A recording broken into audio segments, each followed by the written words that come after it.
Want to speak real English from your first lesson? Sign up for your free lifetime account at EnglishClass101.com. Hi everybody, welcome back to Know Your Verbs. My name is Alicia, and in this episode, we're going to talk about the verb go. Let's get started. Let's start with the basic definition of the verb go. The basic definition of go is to travel to another location.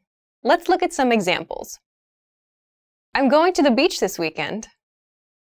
He went to work at 8 a.m. today. Now let's look at the conjugations for this verb. Present, go, goes. Past, went. Past participle, gone.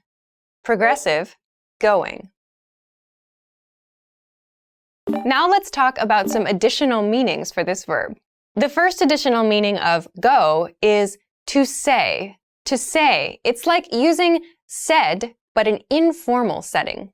Let's look at some examples. I go, "How are you?" And my boss goes, "Not good." She goes, "I can't believe it." And I went, "Me neither." So this use of go shows us how people report speech. We use go, or the past tense went, to communicate the same thing we do when we use the verb say or said. So in these example sentences, I've used go or goes or went to report speech. So when you're reporting speech, which means you're sharing something someone else has said, you can use go, goes, or went to describe that instead of say or says or said. So when I say something like, my boss went or I went, it means I said or my boss said. We just use go, we choose to use go to make the situation sound a little bit more casual. So it's an informal way to report speech. You can use this in exactly the same way you would use say or said in past tense. The next additional meaning is to combine well or to commonly be found together. Some examples. Sweet and spicy flavors often go together. I don't think that shirt goes with those pants. So this use of go means to combine two or more things together, or like to combine them together well. Some of you might think this means match, but actually match and go are a little bit different. We see this in the second example sentence, like, I don't think that shirt goes with those pants. Actually, this does not mean match. To go is different from to match. To match refers to two things that are exactly the same. To go does not mean that these two things are the same. It means these two things combine well. So when we say those pants and that shirt go together, or those go, for example, that just means that they combine nicely. They combine well together.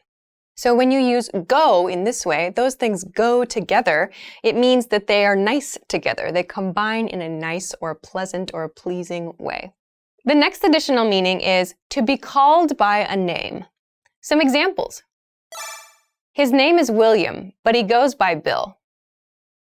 Her name is Elizabeth, and she went by Beth when she was in school. So this is a very common way of explaining someone's name or someone's nickname. We see this in the first example sentence. His name is William, but he goes by Bill, meaning he is called the name Bill. So we use go to talk about the way that we refer to another person, like, what should I call you? Or what do you go by? Those two expressions have the same meaning. So in this case, he goes by Bill. So we use that by there to show the name that we use to refer to a person. He goes by Bill. In the second example sentence, we see a past tense example of this. So when she was in school, she went by Beth. So we use past tense there because it refers to a past situation. She went by Beth. So you can use this if you have a nickname or if you want to introduce someone who has a nickname.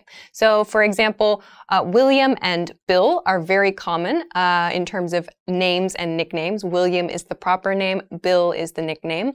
Elizabeth and Beth are another common combination. So if you have a nickname, you can use this to talk about how you prefer to be named or how you prefer to be called, I suppose. So you can say, I go by plus your nickname. So this go means to be called something or to be named something. The next additional meaning is to belong in a specific place.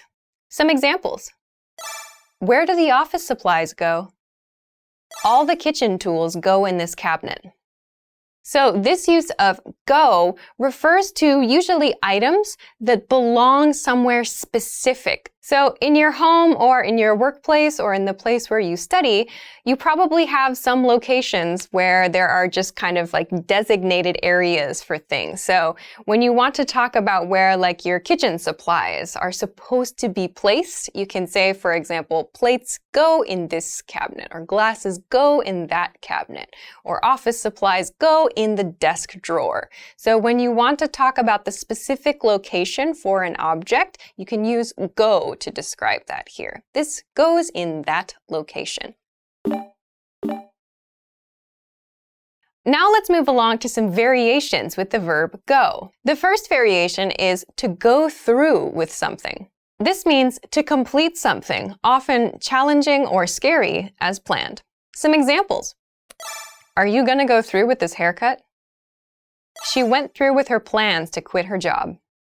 So we use go through with something when we want to describe a situation that's difficult or maybe unpleasant or it's challenging.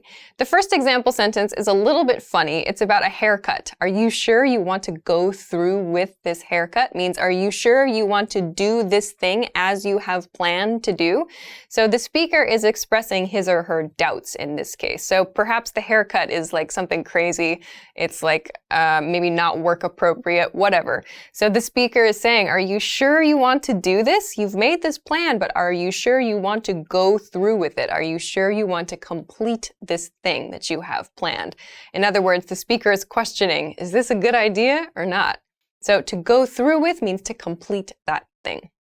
In the second example sentence, it's going through with quitting a job. So she went through with her plans to quit her job means she completed that task or she completed that challenge as she had planned to do. So you can use go through with when you want to kind of give the feeling of something that's difficult, or maybe it's kind of challenging, kind of tough, or maybe the situation could be a little uncomfortable in some way. So to go through with something. The next variation is to go through. This means to experience something, but usually for a hardship, something difficult. Let's look at some examples. It's hard for us to understand what he's going through. You went through some really hard times last year. Okay, so please note, to go through and to go through with something are very different expressions. So to go through with something was the first variation we talked about. To go through, however, refers to just experiencing a hardship, experiencing a life challenge. To go through with something refers to completing a plan, but that's related to a challenge. So to go through something does not have any nuance. There's no like feeling of a plan at all. It's just a kind of negative or tough life experience. In the first example sentence, it's hard for us to understand what he's going through. Another way of saying going through there is it's hard for us to understand what he is experiencing with a very negative feeling about it. It's hard for us to understand his negative life experience right now.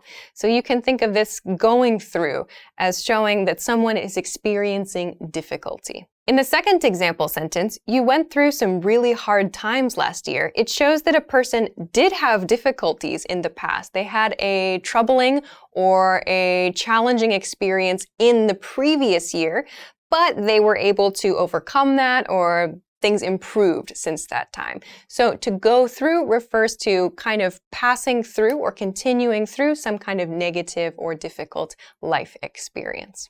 So that's everything for this lesson. I hope that you found a new way of using the verb go. There are actually a lot of different ways of using the verb go, a lot of different phrasal verbs. So if you want to know more about this verb, I highly recommend checking a dictionary. Of course, if you have any questions or comments, or if you want to practice making some sentences with this verb, please feel free to do so in the comment section of this video. Of course, if you liked the video, don't forget to give it a thumbs up, subscribe to our channel, and check us out at EnglishClass101.com for some other things that can help you with your English studies. Thanks very much for watching this episode, and I will see you again soon. Bye-bye. Want to speed up your language learning? Take your very first lesson with us. You'll start speaking in minutes and master real conversations. Sign up for your free lifetime account. Just click the link in the description.